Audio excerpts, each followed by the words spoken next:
I think the climate change is a solvable problem, but we have to understand the measure of the problem in order to solve the problem. And when people recognize the measure of the problem, we have a chance. Without that, we don't have a chance. So I see the potential people could understand it. And I present tonight with the assumption that you believe climate change is real, and I'm trying to emphasize the measure of what that is so that we can manage our affairs to achieve it. So this is my little graph. That is a bar chart. It'll be more apparent later. This is a review for some of the people that have seen my presentations before, but it's the foundation for the net sequestration economy, so I'm going to repeat some stuff. This is a graphic we've showed several times, and actually John just had it on his intro. Was very meaningful to me because for the first time I had a climate change skeptic that challenged me, said, hey, our human-caused emissions are really small compared to the emissions by vegetation and land and the oceans. And in my research, I found that he was right. This 29 gigatons annual cycle, this is from the 2007 IPCC, that's the UN agency advocating for climate change issues. Only 29 gigatons, us humans, whereas the land is 439 gigatons. Ooh, that's a lot more. That's like almost 20 times as much. And the ocean is 332 gigatons, still a lot compared to that little 29. But the key difference is that those same processes sequester more than was emitted. So 450 and 338 compared to 332, they are a net sequestration. So first of all, I got to make sure everybody understands what I mean by sequestration. Sequestration is the process whereby carbon dioxide is removed from the atmosphere. That primarily occurs through photosynthesis. That would be trees and plants. There is some mineralization, meaning some minerals will hold on to carbon dioxide, and then there's some potential for human-engineered sequestration. So when I say net sequestration, I include all three, including the human technology. And the reason I include that is because I can say certain principles as absolute and not as opinions. So by including the human component, not because I advocate for it, but because including it makes the statement absolutely correct and not an opinion. So this is a graph that's a bar chart, and that is to scale. That is to scale. And I'm going to go to a next slide where you'll be able to read the text. The next slide will enlarge this top area here. And you see that it's really proportionately not that much more sequestration than emissions. This gray line is the emissions. This is the black line is the sequestration starting from the same point. And it's just that little difference at the top that's very, very relevant to us. This is for the oceans, and this is for the land and plants. And this is our human-caused emissions. So we'll look at it now in more detail. So the difference for land and plants ended up being 11 gigatons, and this is drawn to scale. And for the ocean, this is based on the 2007 IPCC report, is 6 gigatons. So that creates 17 gigatons more sequestration by nature than what they emit, what she emits.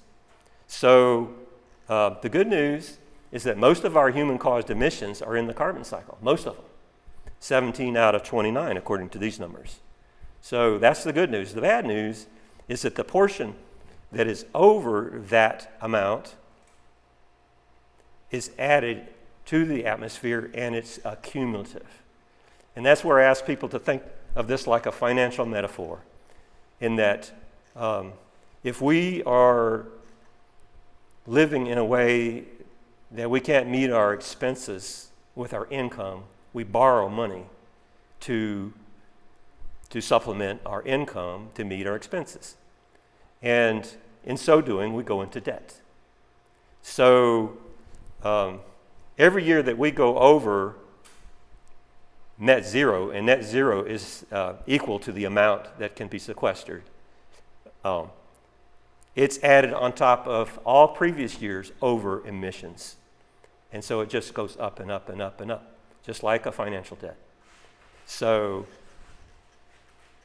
in the 2007 climate agreement, they actually referenced a net zero carbon emissions economy. They actually articulated it, and I was really excited about that because a net zero carbon emissions economy is looking at this one over here, is where the emissions are equal to the sequestration. They're equal. And that's an important benchmark for knowing where we're at with respect to this problem. Now, net zero, like a debt, does not pay your debt.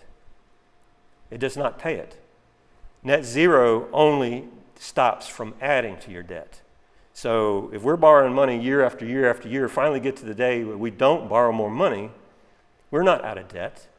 We're at the peak of the debt. And the important point about this is that when we go over that net zero line that can be sequestered, although all that is in the carbon cycle, that's the way nature wants to work it. We're so casual about the imbalances that we seldom recognize it, and that's really a problem. So when people really finally recognize that there is this absolute limit that's a demand by nature, on one level, it's a frightening moment. On another level, it's hopeful because with an understanding of the measure, you can start to imagine the infrastructure for solving the problem. And I really want to talk about solving the problem and not just mitigating the problem.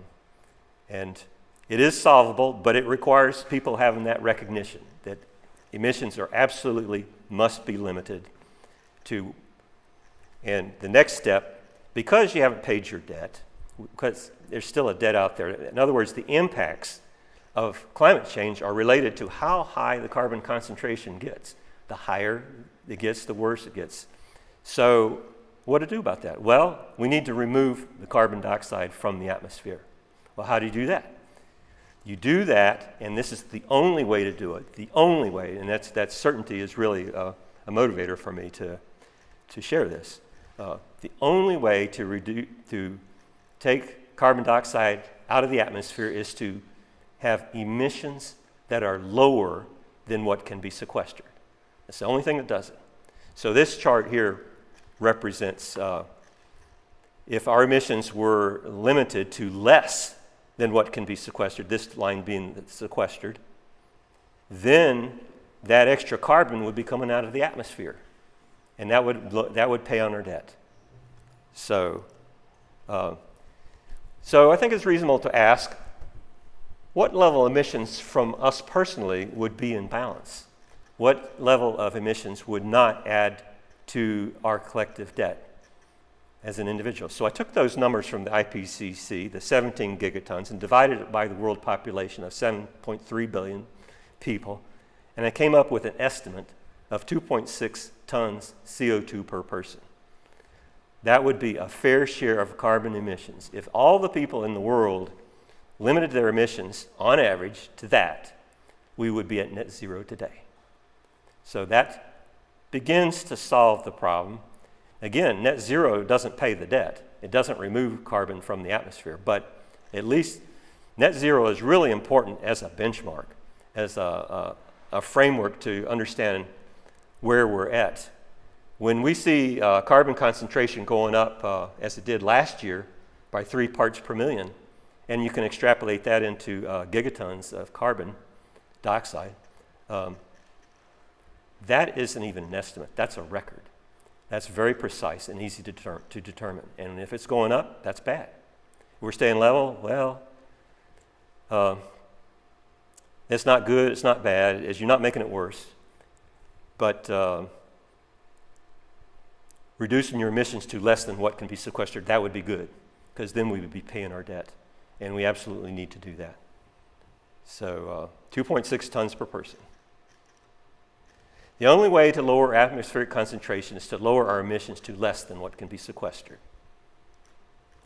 The demand by nature for us to limit our emissions to less than what can be sequestered must be understood by the public to have a chance of imagining and implementing the solution. So if you're thinking about what can I do about climate change, this is, in my opinion, the most important thing you can do, is to go talk to all the people you know and ask them, do you think we should limit our emissions to what can be sequestered? And if they don't know what sequestered means, then explain it to them. And they might say they don't know, or don't want to think about it, or don't think it's a problem. Well, that tells you where you have to engage that conversation. So emissions are not the problem. It is emissions in excess of what can be sequestered that threatens us. So we breathe, that's not bad. That's not bad. It's a measured amount of emissions that is reasonable, and that's where the fair share helps us in order to evaluate our balance. So we have built our industrial economy on an unspoken, unrecognized assumption that CO2 emissions are free and unlimited. Now this is going to be hard to change, because when you start asking people to pay for something they had for free and also limit the amount that they do of it, it is going to have some growing pains to it, no doubt about it. We know that neither of these are true. There are very high costs to emissions above net zero, although that cost is imposed on different people in different places and different times. So at some point it becomes an ethical issue. So mitigating this can be economic, it also has to be ethical and moral. We have to engage it on all levels. Now, this is a little chart showing per capita emissions in the present. You look at there, you see Costa Rica is at 1.84 tons of CO2 emissions. They're already below the fair share. You could say that they are pulling out 0.7 tons of carbon dioxide out of the atmosphere by living within their means. Now, Costa Rica scores high on the happiness indexes, right there with the United States. We're happy people too. But they do it on 1.8, and for us it takes 19. So for the United States, our average of 19.25, this source said, is adding, each of us individually is adding about 17 tons of CO2 above what can be sequestered. So that's problematic. Well, let's look at Costa Rica. I did the same chart here, and these are actual, based on the same numbers. If the whole world averaged the amount of emissions of the average Costa Rican, that looks like our net sequestration economy graph, we would be removing, where's this cursor here? 5 gigatons a year, and that translates to 2.36 parts per million. Instead of going up 3 like we did last year, we'd be going down 2.3 or 2.4.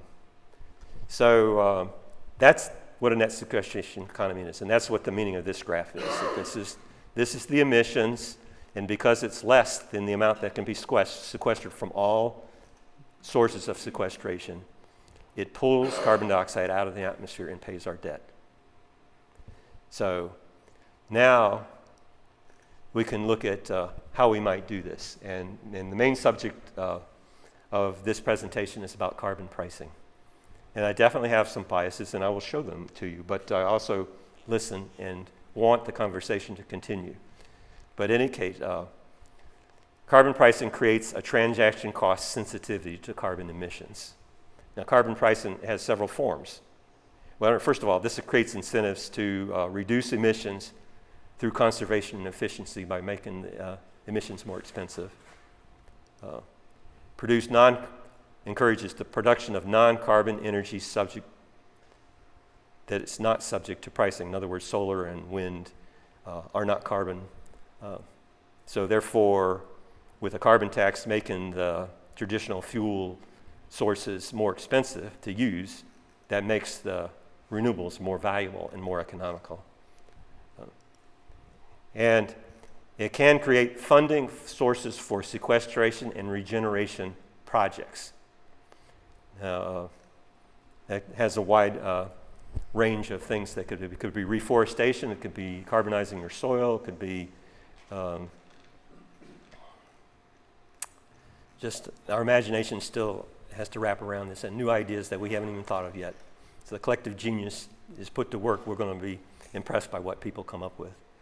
But each proposal we have to evaluate for its appropriateness because there is also hazards here. Primary ways to price carbon concepts, cap and trade, and I'll talk about more of these later, fee and dividend, and a carbon tax. Now, non-pricing options for reducing carbon emissions would be voluntary reductions. Now, I voluntarily reduce. I'm trying to live a net zero lifestyle. Obviously, it's not enough. One time in our history in the United States, people really bought into the whole need to conserve for the collective benefit, and that was in World War II. In World War II, there was the attitude that we had to support the war effort, and people did conserve in order to support the war effort. It was a serious threat. So in some ways, this is similar to that situation. The good news for us now is that at least our response to it is not a violent response like they had to go through. So the things that we're doing are not violent. But nonetheless, that level of passion is what we're looking for. But what voluntary reductions you do, even if it's just a token and not enough to move the needle, you can feel better about it, and that's one reason to do it. Tax incentives and subsidies. Well, that's like the solar tax credits for putting in photovoltaics. And then or subsidies for putting in renewable energy of various forms. Now, we're doing that somewhat. It's kind of a clunky system. The solar, I use the tax incentives to put in a 10 kilowatt photovoltaic array. However, the amount of the tax credit was based on how much I spent, not how well the array worked and how much it reduced emissions from traditional electric sources. So I'd like a little more close linkage to that. And performance requirements, that is the demand by statute to have energy efficient buildings, mileage standards for cars and things like that. And so we sort of piddling around with that. And then rationing, we can't rule out rationing. You know, I think a lot of us in this room think this is kind of an emergency. So again, World War II, they used rationing. People supported the rationing. And it wasn't a perfect system. Some people cheated, but enough didn't to make a difference. So you can make a rule, but if it's backed up by a moral cause, then it has more power. All these strategies should be considered. So I'm not dismissing any of them, even though I have a bias for the carbon tax. But the cap and trade is primarily intended for industrial users, so it doesn't reach into the consumers like us, unless you run a factory or something. The policy sets a carbon cap, the maximum emissions that the collective emissions are for a particular industry are supposed to be capped, and and it issues a licensing to existing emitters that's limited. And if your emissions are higher than that license, then you are supposed to go out and purchase. You're supposed to go out and purchase carbon credits from a business that has claimed that they have reduced emissions by that amount. And there's a lot of variety of forms of that. It could be forestation, it could be carbon capture and storage of carbon in the soil, That's a whole new discussion and a lot of nuance to it, but just try to be thinking about that. It creates funding for emission reduction projects that demonstrate net sequestration. So that could be a growth industry, is developing a market for sequestering carbon, and that has many forms. I have concerns about this approach. How are licenses allocated fairly?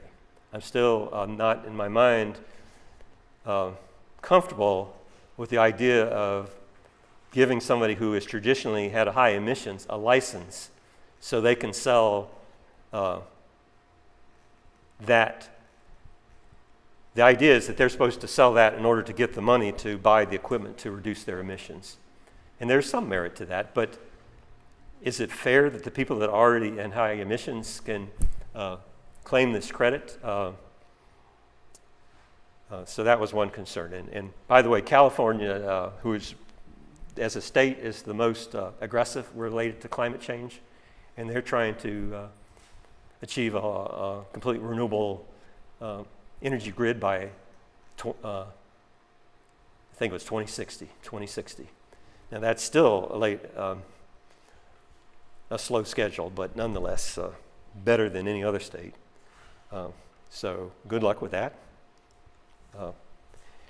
There's a high transaction cost with cap and trade because you have to have people manage it on both ends. You have to verify the compliance both with the person who's claiming the credit and the people who are using it, and you have to measure their emissions to see that they are complying with that limit. So, and transaction costs, that is management, administration, is also a source of emissions. And it's vulnerable to speculative profiteering. So somebody could buy an old funky power plant, knowing that this was going to come online. They could buy it for a song, and then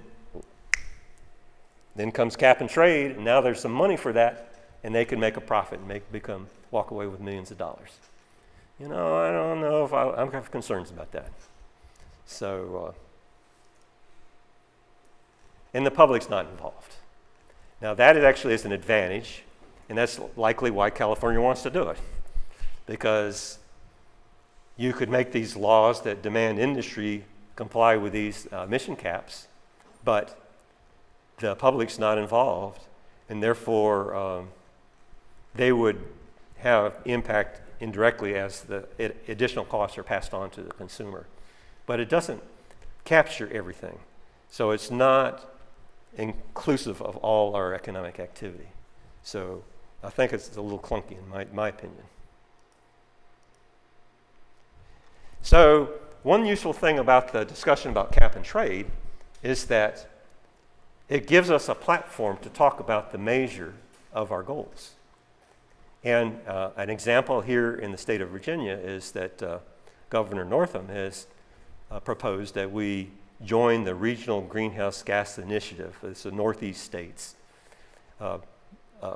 to cap carbon emissions for electric production.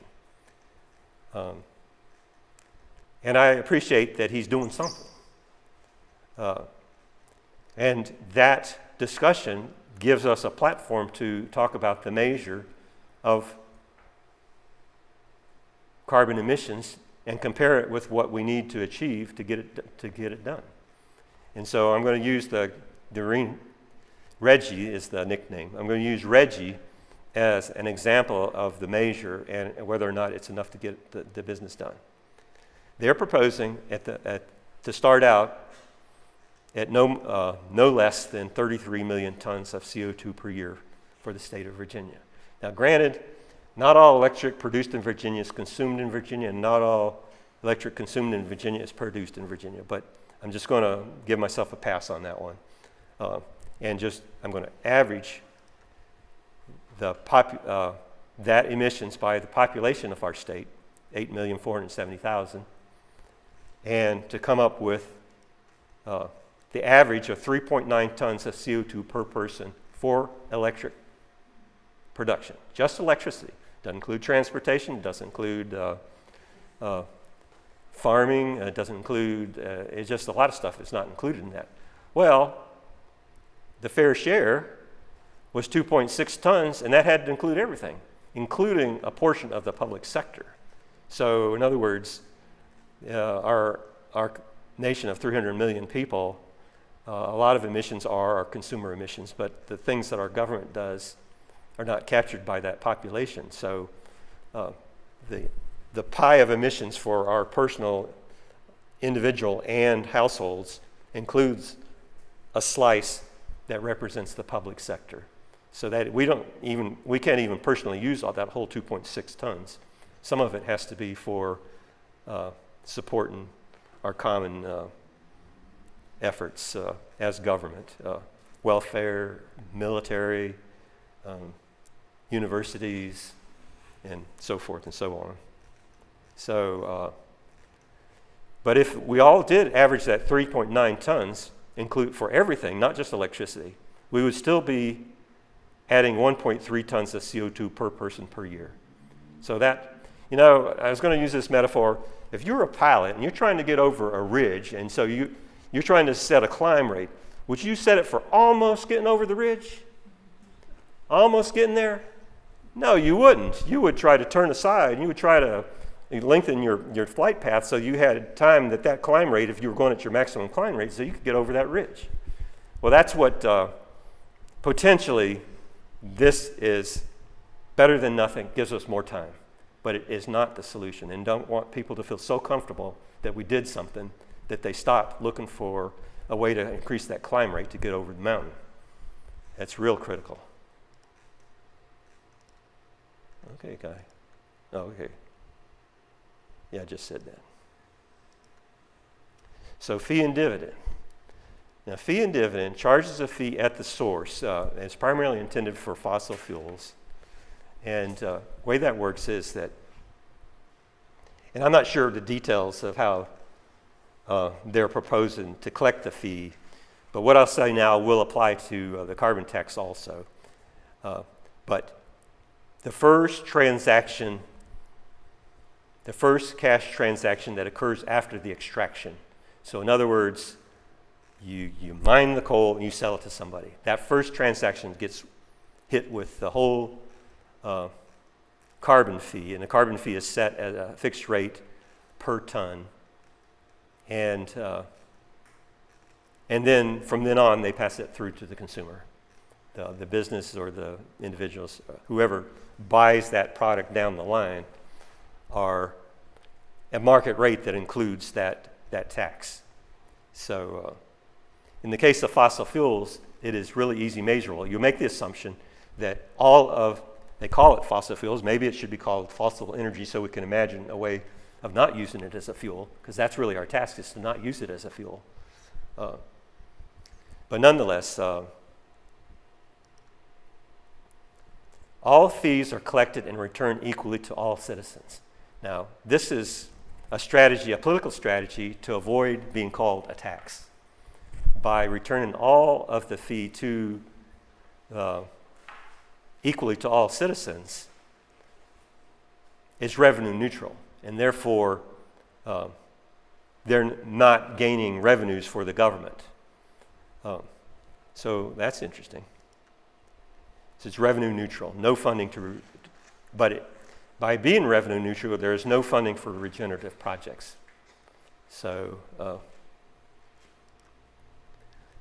steady increasing in the fee, and I think they were wanting to start out at $35 and increase $10 a year. That was what this is being promoted by the Citizens Climate Lobby, and bless their hearts, they're getting the discussion of the measure of the problem, and they're trying to seek a bipartisan approach. There are some Republican congressmen that are on in the climate caucus.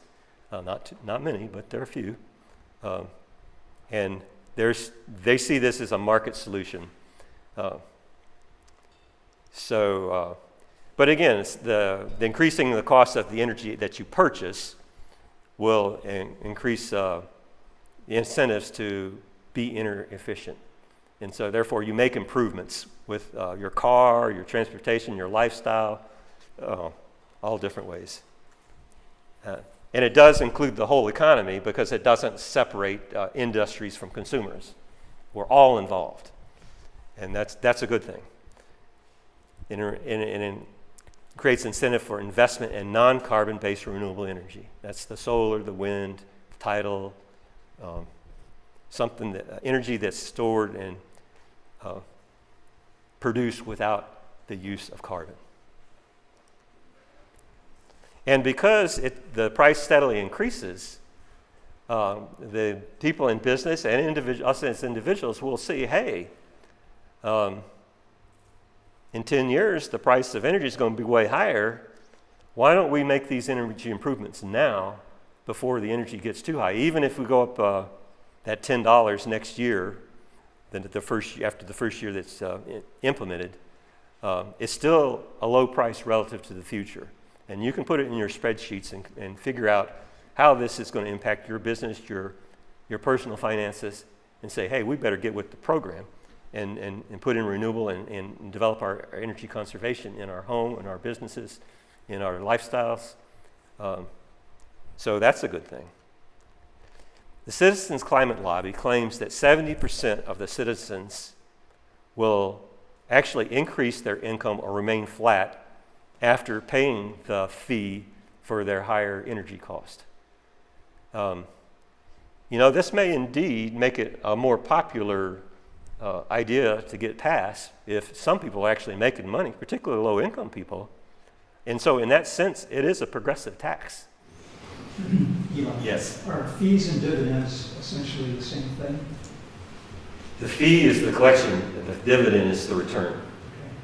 And I'm not understanding how they come up with that 70% of citizens increase their income. Well, that was based on their study, and I'll just take their word for it. So are they saying that based on citizen change of behavior? Because I'm just imagining the energy companies will just pass the extra cost on to the customer.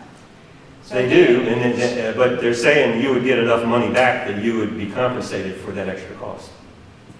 And so, say if you were at the 50th percentile, you would probably be flat. If you were at the 30th percentile, you'd be getting money. But how does it reduce? But then you're still buying the same amount of fossil fuels because you have the same amount of money. This does not make sense to me. Okay. And how does it change behavior? Well, that was my question. Well, I think it would because I'm a fan of CCL. I think it would because, in fact, you are paying more at the pump or for your electric bill or whatever, which is incentive to use less. And Even though you're going to get that dividend. Yes, I think so. I think a lot of people would end up using less so that they don't have to pay out the money up front, and then would end up getting their dividend, which would actually could be more than what they've paid out. Heavy users are going to pay a great deal more in real dollars for the heavy use. Yeah, the 30% that are going to use more than would be compensated by the fee. So they will get by a tax. That money goes into the pool. Yeah. Yeah. Extra loot goes into the pool and it's divided. Strictly speaking, all fees are collected return equally all citizens. It's measured on the basis of households. All citizens. Individuals. It's based on households. So if you have four people in your house, you're a household. It's by household, and the amounts are the same. So everybody gets $100 per household in America. If you have 4 people in your household, you give you $25 per person. If you have one person, you give you $100. It doesn't address the question. Yeah, that maybe could be. Well, that is what they said. That what addressed. and that says is what Citizens Climate. Yes, John. I want to point out this is a Republican plan. The Republican senior mainstream leadership, George Shultz, Greg Mankiw, Hank Paulson, and a bunch of only Republicans have come out with this plan within the past 2 years. It's an electronic document, so. Right, but the Republicans are not the current Republicans. These are, one generation back Republicans. Right, but I like to emphasize that because I do know some people who feel that people like us who are concerned about climate change want to ruin our economy and basic ruin and turn it into a socialist country. And I try to show them this is a document by people who were Treasury secretaries. And they're trying to get past this issue of not calling it a tax, and it doesn't increase any funding by returning all the money. There's no Yes. revenue source. Yes, But it is progressive, and so it would help poor people. sure. And, you know, the debate will go on as to whether to motivate. From my point of view, if I know I was going to get the money, I would, and actually, the middle income people would probably stretch to pay the higher cost knowing they were going to get the money. The poor people would more likely to not do it because they're living paycheck to paycheck. And so they could be hurt. Although they would get the money, it'd be kind of like a bonus later when they got the check. And They so, could be benefit more than yeah, anything. that's true. Is another In the net. So it's a matter of timing. process. Yeah. Okay, those are good comments. And as I was saying, low-income people would benefit from, because they're the low emitters. Generally speaking, the lower your income, the lower your emissions. Yes. Eli, in the last 2 years, can you think of another program where 70% of the citizens received that were low income? No. And not all these are low income. These are middle income. They're not all low income. I Okay. mean, most of us are middle income, so, You're talking about redistribution of income here. well, that's, I'm waiting for, the critics to rise up with that claim, and I see that there's a basis for it. And to me, that wouldn't be a bad thing, but for some it would be. So these are kind of things that will come up when people really wrap around this, and they take it serious. Once they take it serious, they'll start thinking about that. There's no current requirement for the dividend that you would obtain from this plan to be used for anything in particular. No, you just use your money. It's your money, check. right? It's your money to use on lifestyle. But on the flip side of it, there's an intention to create certain kinds of incentive programs that people might use that money for, like solar water heaters, for example, or something. Well, there would, because the price of the traditional energy sources would be going up. Yeah. Yeah, so that is one way that they could use it. And so there's some merit to it. That's what I said. We shouldn't reject all of these out of hand.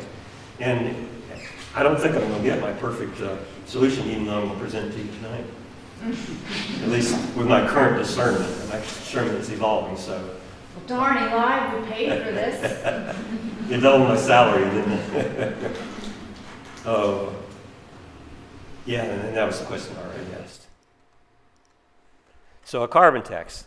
There's really a lot like the fee and dividend in that the collection would be at the source, particularly for fossil fuels, because when the fossil fuel is burnt, how much carbon emissions will result from that. And that's what it's being sold for. So you just make that assumption. It will be burned. And it's measurable. That's the point. It's precise, it's measurable. We know exactly how much the emissions will be. And charge fee at the source. First cash transaction after extraction. It generates revenue, which can be used for funding a restorative economy. So we can create markets for restorative projects, reforestation, carbonizing the soil. And of course, the higher price encourages energy efficiency improvements to reduce cost, like solar, wind, etc., renewables, and energy efficiency in your homes and businesses.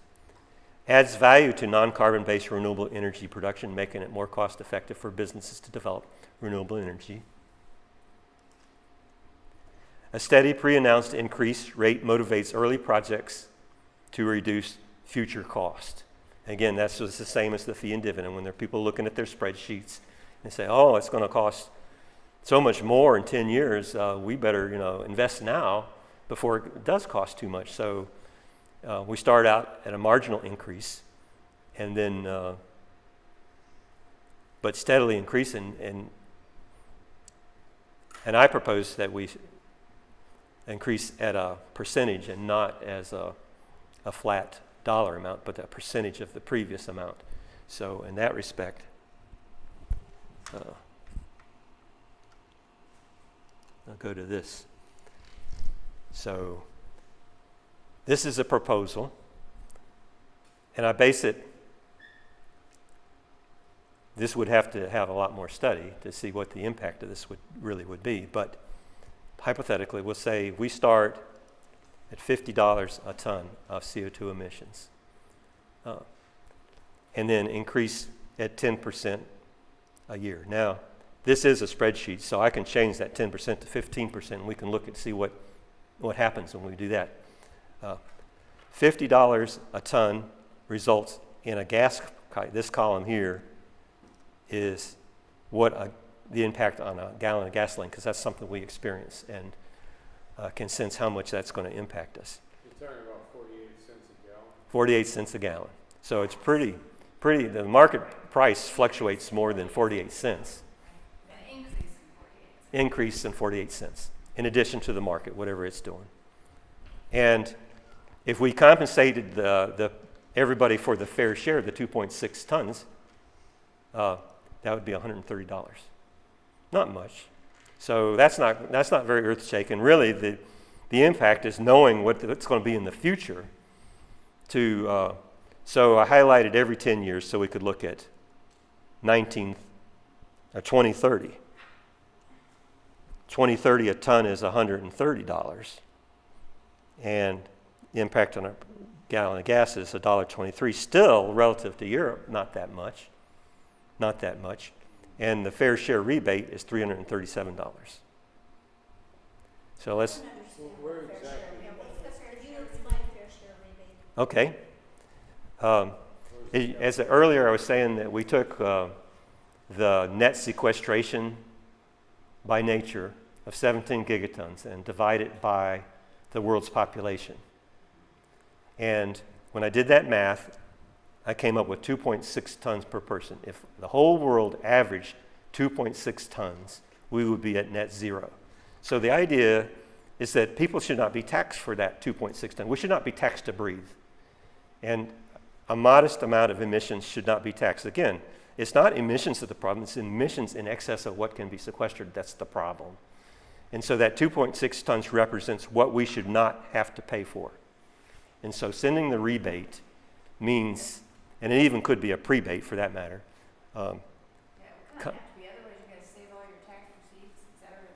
Yeah, so it's simple.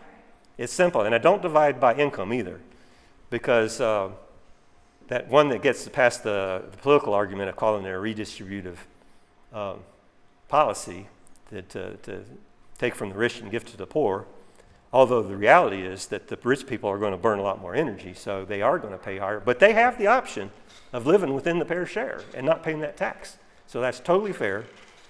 And So you're saying the rebate is what you get if you go below? yeah, if you got net zero, like say you didn't have any emissions, that would just be money in your pocket. But if your emissions were 1 ton, you would use that money to pay for that 1 ton, and the difference would go into your pocket. But if you used exactly 2.6 tons, that's how much your additional cost would be for paying the carbon tax. So your fair share rebate would be zero? So the fair share, if you use exactly 2.6 tons, and that would be really kind of hard to calculate because some of that will be embedded in your products that you purchase.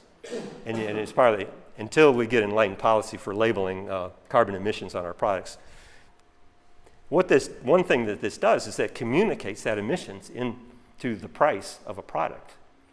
And so the price, if a company is able to create a similar product with less emissions, it can show up with a price advantage. And So $337 would be what you get if you had exactly 2.6? no, that would be the amount you would end up paying if you used 2.6. What? What? And how's it a rebate? Well, it's separate. The incremental payments are when you buy products and purchase energy. So when you buy a gallon of gasoline, you're paying this $1.23 a gallon, and you buy a product that has embedded energy in it. You're paying for the manufacturer and retailer's price for their emissions to make and deliver that product. But Eli, you're calling it a rebate. The $337 is a fair share rebate. What does the term rebate mean there? Well, that means that they get back, just like a fee and dividend. Or maybe call it a dividend. No, it's not, see, we're confused about when do they get this money, how do they get this money? It's a check. So it is like a dividend. It's similar to. It's similar administratively to a dividend. So you're saying that everyone in the country, January 1st, gets a check for $337 that year, That's because right. that is what we would all be emitting if we were just emitting our fair share. That's right. That's Okay. it. Okay, and so then you go and you spend that money on gas or whatever, but when you get past spending the $337, When you go past the 2.6 ton, you are paying more. right, that's what I mean, you're, Okay. once you, so then obviously you're emitting more at that point. So if you do it by the end of February, oh well, but if you can stretch it out until, October, yay you, is that Right. what you're saying? Well, one thing I like, now, if 2030 and 2020, as I hypothetically propose, starting it, that amount of money is not significant, and it probably won't change. But if we get it to 2040, let's look at 2040 and 2050. We'll see it starts to be real money. What's our real per ton consumption right now? It's like 22, right? So we're already at a deficit of 18 tons. We are, according to my source, average U.S. is 19 ton, 19.2. So And we're so, at a deficit of 16 and change. Right. So in reality, nobody gets a rebate. Well, individuals can get rebates that are less. And I might get the rebate. I do pretty good.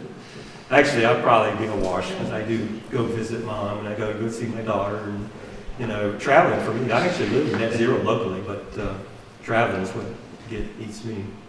So, This yes. plan, the government is the collector of the loot? Is that Yes. the way this works? Yes. So we have to trust the government? not Yes, to we get do. Social Security Yes, we fund do. out of this? well, this is independent of Social Security, but No, I'm talking about they looted the Social Security They fund. read a portion of funds all the time. So this is similar to fee and dividend, it's just the dividend is calculated, and they used on a different. yeah, this is revenue. This collects revenue. This is a tax. And so it imagines people are going to get past this tax phobia. Because the issue with the taxes is if we say no taxes, no way, we're locked into our historic framing of taxes with the current income taxes and our corporate taxes, and they're obsolete. And of course, we just blew a hole in the deficit by having these tax cuts for the rich. And so one might ask, who's supposed to pay for that? So let me finish this, and I actually want to say more about that later.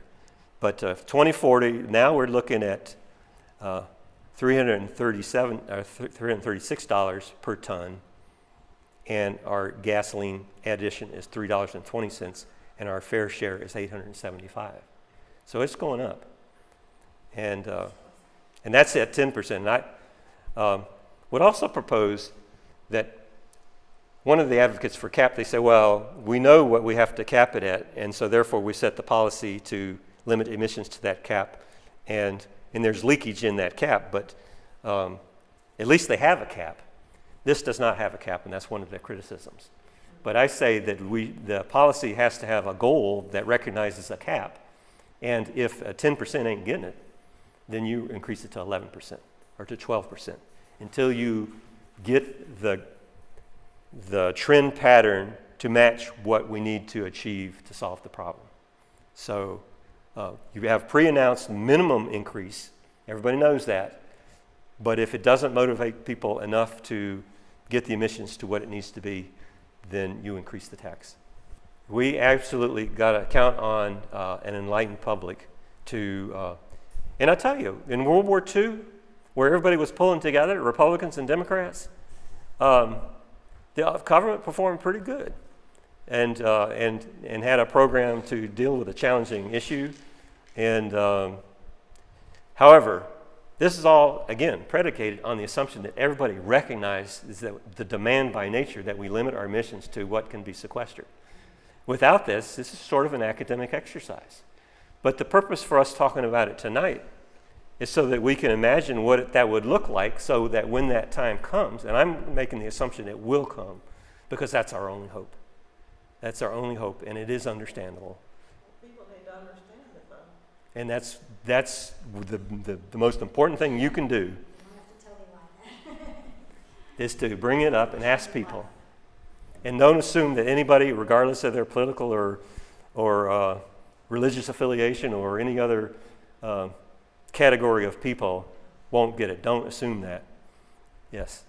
So given the increasing scarcity or unreliability of all of these sources, what's the advantage of isolating the fossil fuels? I mean, why not just break everything down to sort of a base consumption tax?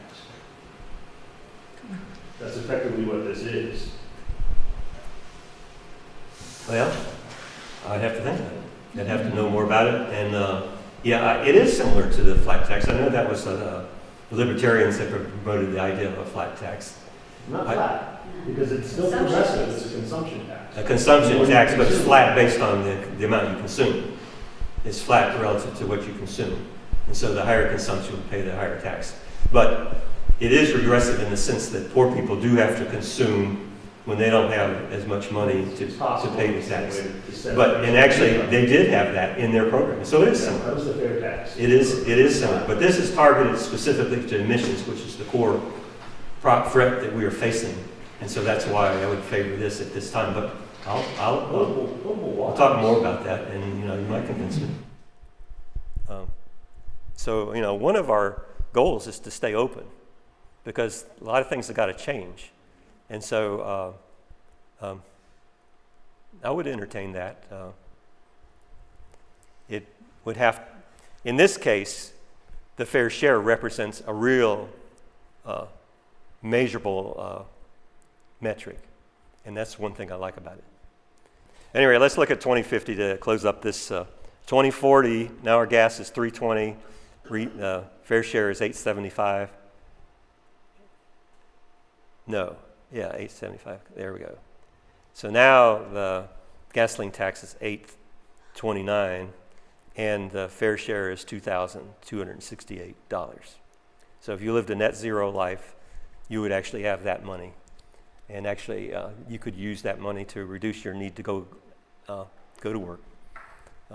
Revenue generated tax can support energy efficient projects at low interest loans. And the thing is, I prefer a loan to a tax credit or a subsidy, because it puts in the responsibility of the consumer or the business to evaluate the effectiveness of that project. So one thing that the tax credit for the photovoltaics, for example, does not make that evaluation. I think getting the people to participate in evaluating how effective the improvement is an important part of making it efficient, making it effective. And that includes supporting non-carbon renewable energy becomes more valuable because it doesn't get the tax. And so, and payments for human-created sequestration to subsidize things such as increasing carbon content in the soil. We could pay our farmers if we can establish a protocol to measure the carbon in their soil. We could pay them to, and that would be a source of income that would actually improve their own property by improving the fertility of their soil. So they would get that initially wouldn't be that much money, but it would also set a trend towards increasing the fertility of their soil, because that's what carbon is.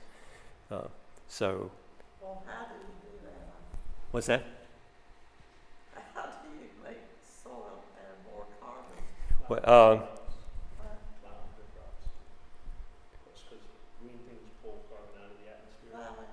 then you just plow that into the soil. You don't harvest. yeah, that's a whole subject in itself, but there are methods. And it's reducing tillage, reducing use of chemical fertilizer, and putting more microorganisms in the soil. And that's got a lot of nuances to it too. Growing a forest. That's a huge sequestration method, because there's a lot of biomass in trees. And so if you repurposed a pasture, for example, you can look at an old funky pasture and say, well, that's an opportunity to sequester carbon if it was reforested. If we're paying farmers who are struggling with their animal ags because of the carbon tax, we would encourage them to diversify their income by growing forest. And we would make it not forest to harvest, but forest to hold the carbon. And farmers already are diversify their income. They get a job at the local factory or at the school or something. And so this would be another component of what they could do in a time of shifting economics. So, and carbon capture and storage. And right now, the only one that has gotten my approval yet, although new ideas will surface that I'll have to reevaluate, but the only one that I approve of, and I strongly approve of, I'm excited about, is creating biochar. And what biochar is creating charcoal for the purpose of putting it into the ground. Charcoal has the property of holding nutrients, microorganisms, and water, and it's recalcitrant, meaning it's like a fossil fuel. It's like putting the genie back in the bottle, in that you capture this carbon by making charcoal, and it won't decompose back into the atmosphere. Like you have a tree, it'll hold carbon for a century or so, but then it'll fall down, and over time it'll decompose, and all the carbon that a tree sequestered will end up back in the atmosphere. So, and of course we have future programs in this series about forests, and so that's one thing we're going to be looking at in more detail with some people that have more expertise than myself. But that's the simplified version. So if a tree does fall down and you burn it for some use, like say heating a house, and that process pyrolyzes part of that wood into charcoal. Now, pyrolysis just means heating it without air. You get the benefit of the heat by heating your house, but you get this recalcitrant carbon that won't go back into the atmosphere. So you get the benefit of the heat from your house, and so that portion of that becomes charcoal is pulled out, is kept from going back into the atmosphere. So that's called carbon capture and storage. And there's different versions of that. Mineralization is another one. Mineralization is like you have a smokestack where the emissions are at a point source, one place. And I think it's sodium or calcium to create sodium bicarbonate or calcium bicarbonate. And in that particular situation, you need to have the source of carbon or calcium or sodium near where the point source pollution is, to not have to, this all is transport costs, which is more emissions. So selective places, that could work, but that process does not benefit in any other way. It's a benefit to get the carbon out of the atmosphere, but it does not provide a benefit like biochar that improves the resource value of your soil. So a farmer gets a little subsidy and gets bigger over time as the fee goes up, as the tax goes up. But he or she also improves their soil.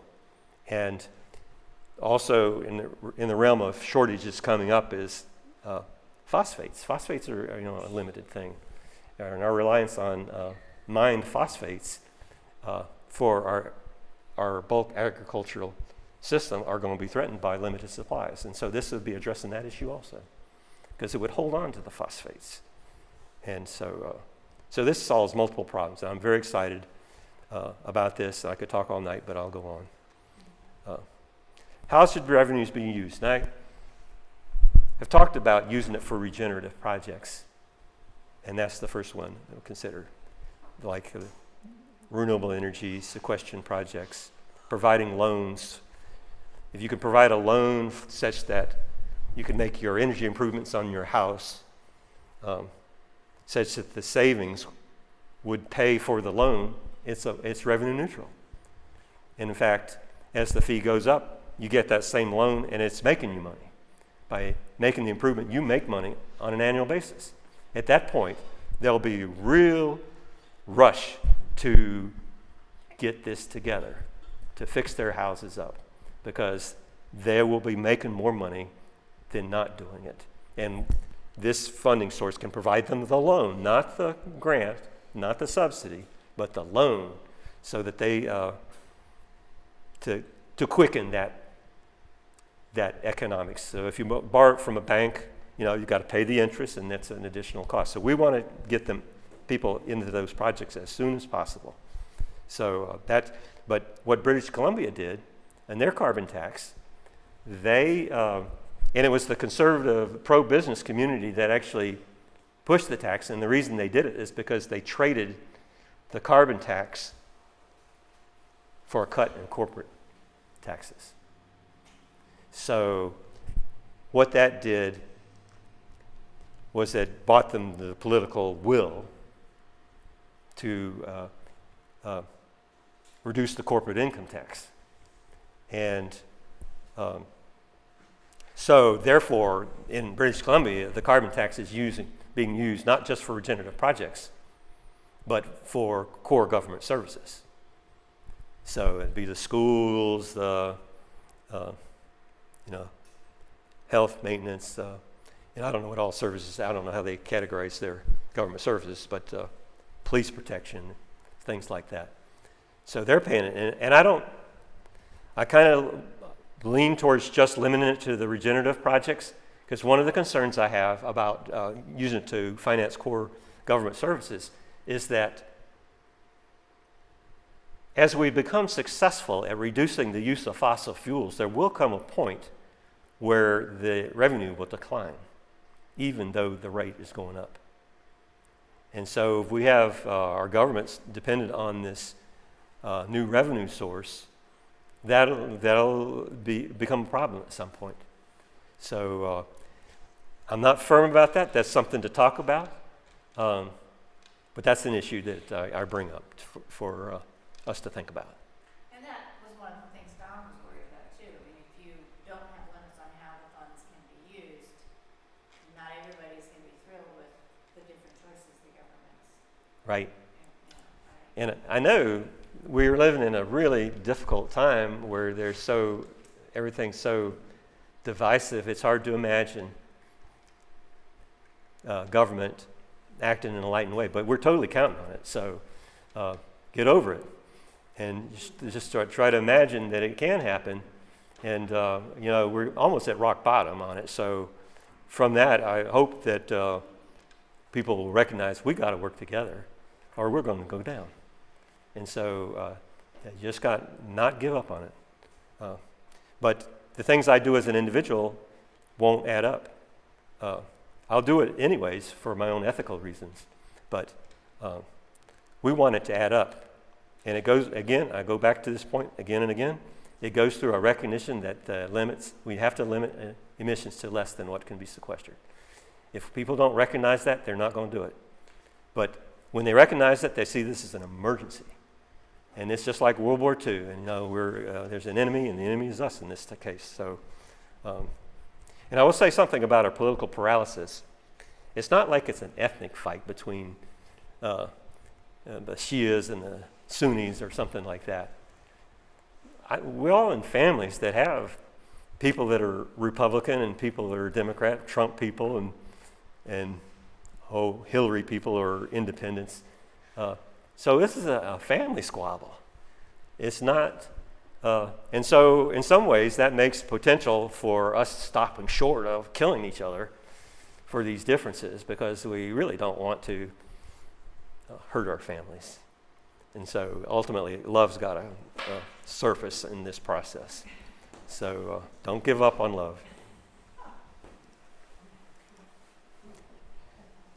Oh, I already talked about this. The rebate should be extended to each citizen that compensates the fair share. I see. I didn't have that slide. That's why you didn't understand it. Sending the same, at any rate, this is a review.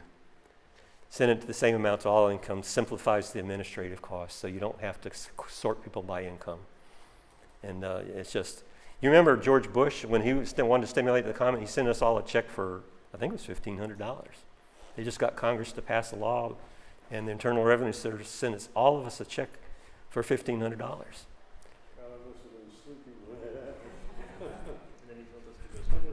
Do you remember that? Y'all remember that? He did. He sent us a check, and he didn't separate us by income, and so that was real simple administratively. Probably really cheap to do administratively. Just crank out these pieces of paper and. Is that by household or by your name? Individual. Individual? They might have been taxpayers. They might have been. So you had to be a taxpayer.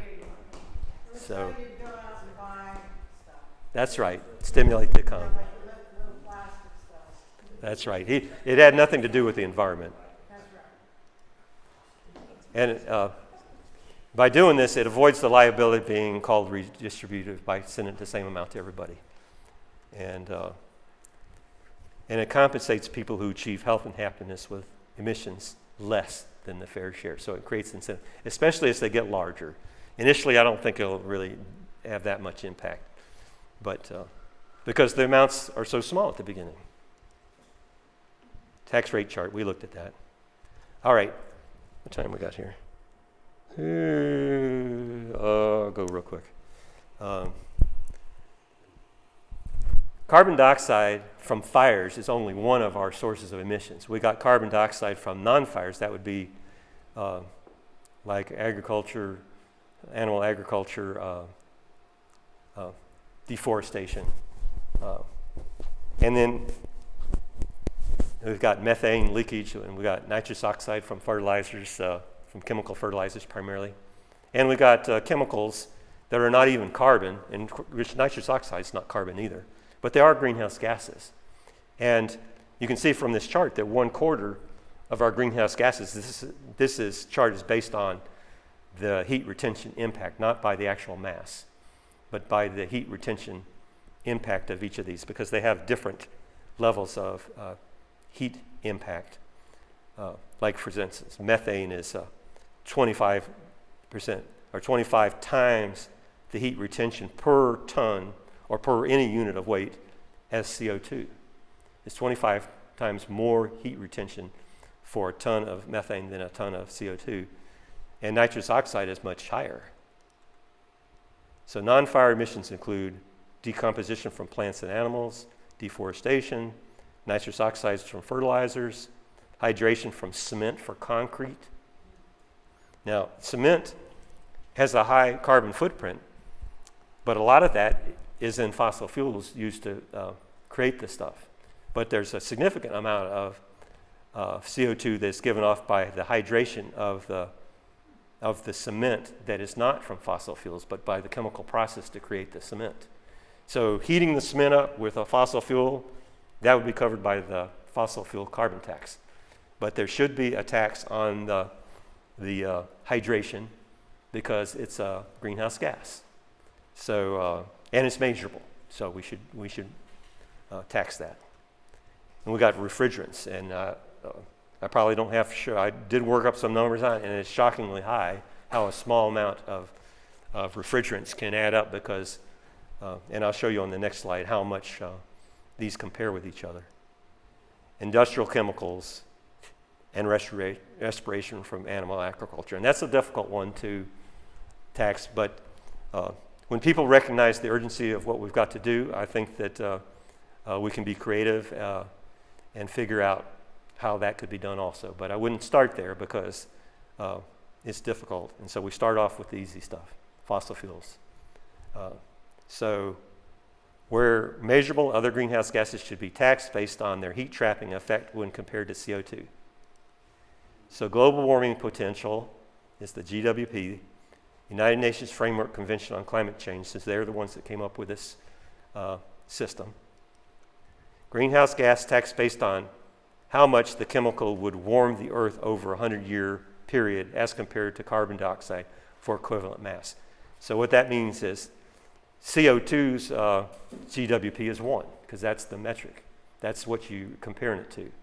So, and that's what the tax rate is based on, is based on carbon dioxide. But methane, if you have, which is natural gas, have leakage process that leaks, that should be taxed. if you can measure it, if there's a way you can develop to measure the leakage, 25 times whatever the rate is for CO2. So if you were looking at CO2 at $10, you'd be looking at methane at 250? Yeah, for the same amount of weight. Okay. It's based on weight, mass. It's a ratio, really. It's 1:25. And then nitrous oxide, wow, that's really up there, 298. And so, initially, the farmer would look at that, there's going to be some pushback. There'll be some pushback. But if they recognize the urgency of this, and we also create a market for the farmers to kind of offset that and provide them technical support for making transition to organic farming. And that could come out of the funding from the carbon tax, the support. It's a mixed bag for the farmer. And then refrigerants are huge. Refrigerants, 2,090. This is from the same company that manufactured my heat pump, Dakin. And they've got, and I use the R410, that's the current, but they have one R32, it's only 675. That right there is a huge reduction. And it's a new generation of equipment, and it's not actually used in the United States yet. There's some fire hazards with it, so it's, they're still working on it. And I was talking to my heating contractor today because I wanted to find out how much weight I had of that so I could look at it. And he told me that there are some refrigerators in particular, not air conditioners, that actually use CO2 as a refrigerant. And so that's the first time I heard about it today. So I'm going to check that out. It won't be that much, so it won't be enough to draw down the CO2 in the atmosphere. But by replacing something that is heat trapping, then that could be a big impact. To meet the metric of a net sequestration requirement requires our population truly understand the measure of net sequestration. I've said this, repeated this, I will repeat it. And emissions must be less than what can be sequestered to lower atmospheric carbon. It's the only thing that does it. The only thing. How we do it is a broad question. This pays our debt. With this knowledge, we can develop the skills to incorporate environmental costs into transactional costs of our economy to meet and protect and restore our long-term environmental resilience. So that's all I got. Thank you, Eli. Thank you.